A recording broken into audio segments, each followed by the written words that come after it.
Hello दोस्तों, कैसे हैं आप लोग। आज हम समझेंगे कुंडली का फिफ्थ हाउस। फिफ्थ हाउस क्या शो करता है। हम सीधे पॉइंट पर बात करते हैं।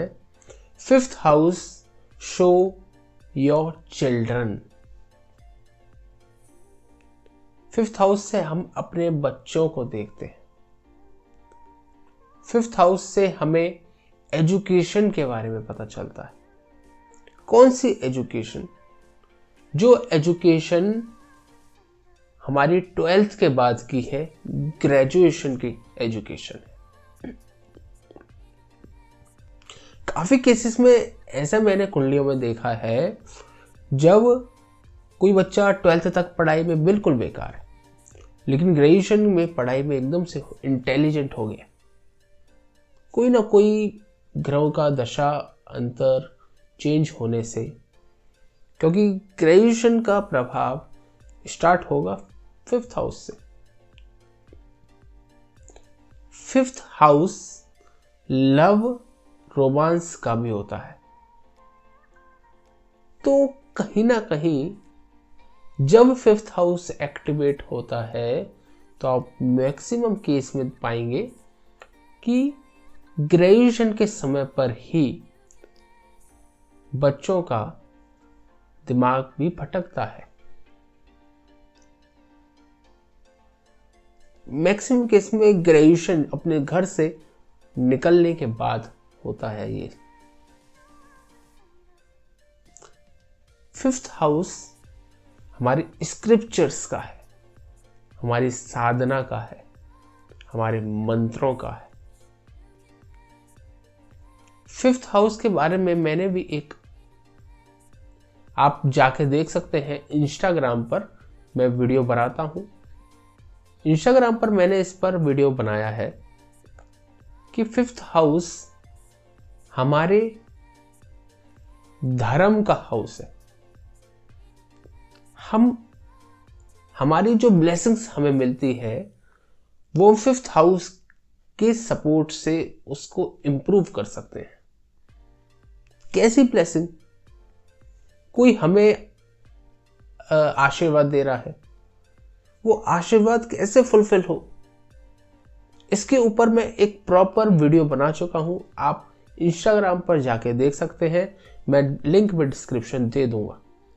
पूरा धर्म अर्थ काम मोक्ष के ऊपर मैंने इस पे एक जस्ट आइडिया दिया है कि जब धर्म भाव को हम एक्टिवेट करेंगे तब ही हमारी जो ब्लेसिंग्स हमें मिलती हैं, हमें जो आशीर्वाद मिलते हैं, वो फुलफिल हो सकते हैं।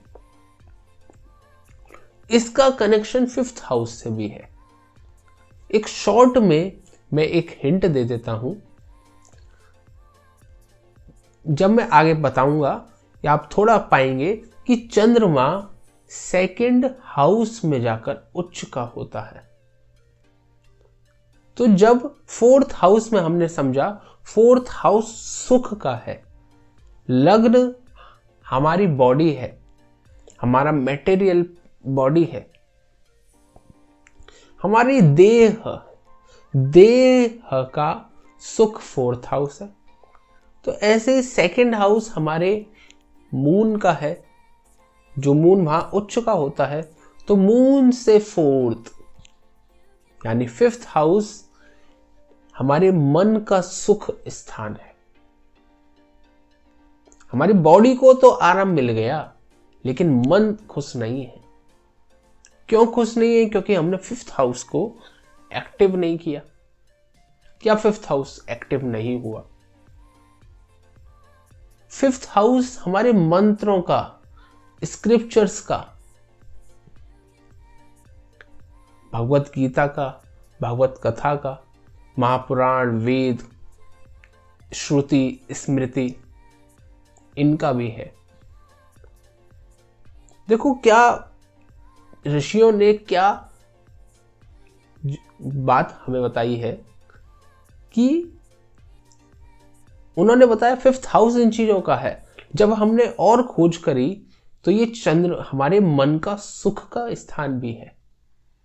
फिफ्थ हाउस बॉडी पार्ट्स में हमारे पेट को डिनोट करता है। हमारा पेट, और फिफ्थ हाउस हमारी एजुकेशन का भी है, यानी फिफ्थ हाउस हमारे ब्रेन का भी है, हमारे माइंड का भी। कई केसेस में आपने एक चीज सुनी होगी कि जो व्यक्ति बहुत ज्यादा खुश रहते हैं, बहुत ज्यादा हंसी मजाक वाले होते हैं, ऐसे लोग का मेटाबॉलिज्म बहुत स्ट्रांग होता है। उनका मेटाबॉलिज्म से मतलब मेरा ये है कि फिफ्थ हाउस हमारे पेट का है।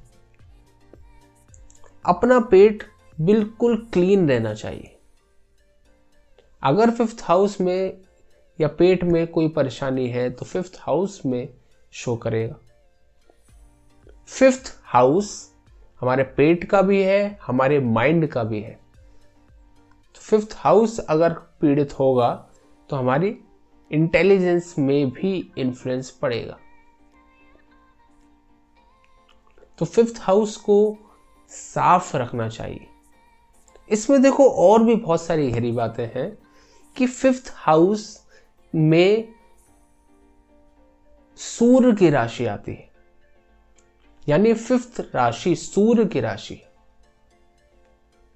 आपने सुना होगा कि हमें रात के समय पे खाना नहीं खाना चाहिए, भोजन नहीं करना चाहिए। जब सूर्य उदय होता है तो हमारी जठ राग्नि में आग लगती है। हमारे फिफ्थ हाउस में एक सूर्य उदय होता है। जब सूर्य अस्त हो जाता है तो हमारी जठराग्नि में भी आग कम हो जाती है। हमारी फिफ्थ हाउस में भी सूर्य का अस्त होना स्टार्ट हो जाता है। इसलिए ही शायद कहते हैं कि रात में ठंडी चीजें ना खाएं, दही ना खाएं। देखो, ज्योतिष, आयुर्वेदिक, वेद, महापुराण, ये सारा एक ही चीज है। ज्योतिष भी वहीं से निकला है, आयुर्वेद भी वहीं से निकला है। बड़ी गहरी बातें हैं इसके अंदर, कभी हम आगे चर्चा करेंगे इसके ऊपर। फिफ्थ हाउस नाइन्थ हाउस का भी नाइन्थ है। इसको थोड़ा सा और गहरा समझे। नाइन्थ हाउस का फिफ्थ हम खुद हुए, लग्न हम खुद हुए, और हमारा फिफ्थ हमारा बेटा हुआ, यानी हमारा नाइन्थ हाउस हमारे पिताजी हुए। और नाइन्थ हाउस से मतलब फिफ्थ का, आप ऐसे भी देखें कि नाइन्थ किसका फिफ्थ है, वो फिफ्थ का फिफ्थ है, यानी नाइन्थ हाउस हमारे पूर्वज है। तो क्या कहीं ना कहीं ये एक ट्रायंगल नहीं बन रहा? यही चीजें बार बार रिपीट हो रही है। तो फिफ्थ हाउस हमारे जीन्स का भी है, जिसमें हमारे क्या जीन्स हैं, हमारी क्या क्या कहते हैं उसको, जेनेटिक, क्या जेनेटिक है, ये फिफ्थ हाउस भी शो करेगा। कहीं ना कहीं हमारे पूर्वजों का स्वभाव हमारे बच्चों में दिखेगा, दिखना चाहिए। देखो, ज्योतिष में अगर कहा है तो दिखना चाहिए। फिफ्थ हाउस हमारी स्पेकुलेशंस का भी, यानी शेयर मार्केट, स्टॉक, किसी को शेयर मार्केट में अच्छा करना हो तो फिफ्थ हाउस का संबंध देखना चाहिए। फिफ्थ हाउस स्टैंप का भी है, जो गवर्नमेंट के थ्रू स्टैंप मिलता है उसका भी है। फिफ्थ हाउस का इन्वॉल्वमेंट मिलना चाहिए अगर गवर्नमेंट से कोई इन्वॉल्वमेंट हो रहा है। फिफ्थ हाउस सिक्स्थ हाउस का 12th है, यानी सिक्स्थ हाउस क्या है? रोग। अभी हमने आगे पढ़ा नहीं है, सिक्स्थ हाउस हम पढ़ाएंगे। सिक्स्थ हाउस रोग का है, हमारे जो डिसीज होती है तो उसका भी 12th है। यानी रोग का क्षय, रोग भाग जाते हैं। 5th हाउस की दशा में रोग, अभी हम चलो दशा की बात नहीं कर रहे, 5th हाउस जब एक्टिव होता है तो रोग भी चले जाते हैं, रोग नहीं रहते, एक अच्छी हेल्थ रहती है 5th में। तो आपको इतना समझ में आया कि 5th हाउस क्या क्या चीजें डिनोट करता है। ज्योतिष में मैं आपको एक छोटा सा मैसेज दूंगा कि कभी भी कोई चीज रटनी नहीं है, रट कर हम उसको सीख ही नहीं सकते, हमें उसको सबकॉन्शियस माइंड के अंदर भरना है। एक एक्सपीरियंस, मैं आपको एक छोटा सा एक अब कोटेशन बताऊंगा कि एक्सपीरियंस क्या है। Experience is the travelling from conscious to subconscious mind. आपका एक्सपीरियंस बढ़ेगा तो सबकॉन्शियस माइंड में सब कुछ अपने आप आ जाएगा। तो ये ज्योतिष को कभी रटना नहीं, अच्छे से इसको समझना, और आगे आने वाली वीडियोस में हम बहुत अच्छी तरीके से आपको डिकोड करना सिखाएंगे कि ये कैसे डिकोड होगा।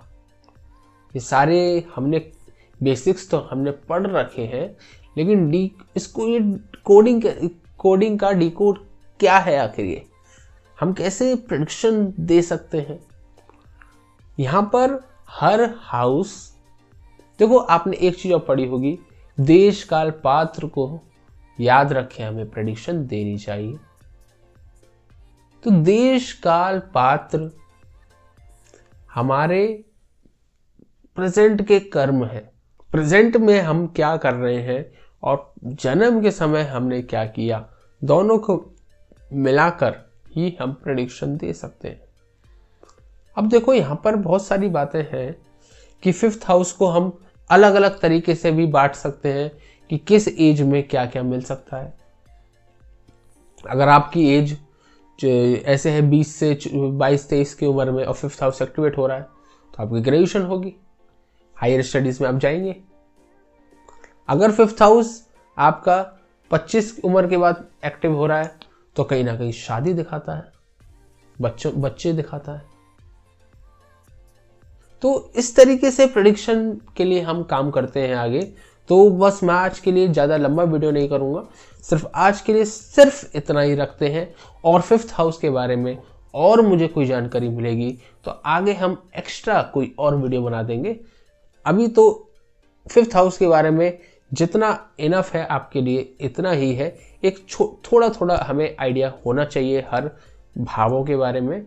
तो सिर्फ मैं आज इतना ही बताना चाहता था। आज के लिए बहुत बहुत धन्यवाद, आपने हमारा वीडियो देखा। अगर आप इस वीडियो पर, इस चैनल पर नए हैं तो वीडियो को सब्सक्राइब जरूर करिए। बहुत बहुत धन्यवाद।